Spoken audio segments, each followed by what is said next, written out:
Up. A local official from the eastern Ukrainian city of Severodonetsk says all bridges leading out of the city have been destroyed as heavy fighting continues.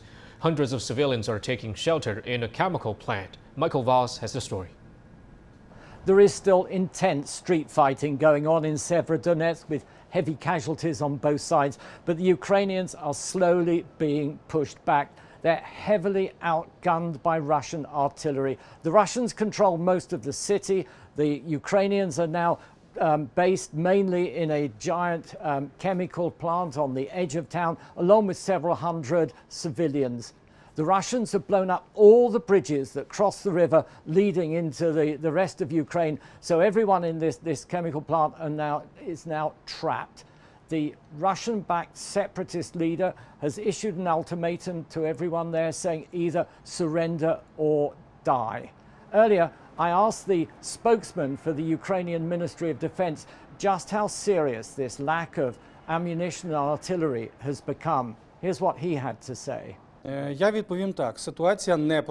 situation is not easy, but isn't really critical.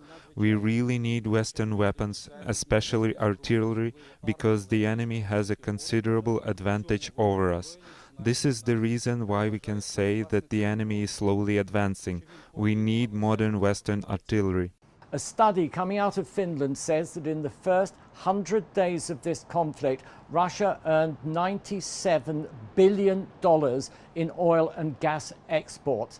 That number is starting to go down as sanctions bite, but it's still a very substantial sum. The European Union, for example, has agreed a compromise where it will stop buying Russian oil that arrives by ship, but it is still trying to wean itself off the gas pipelines. Now, this study also says that loopholes have already started to appear. India is buying much more Russian oil than it had before. It's refining this oil, and some of these refined products are being sold on to Europe, which is a breach of sanctions. Voss, CGTN, Kyiv.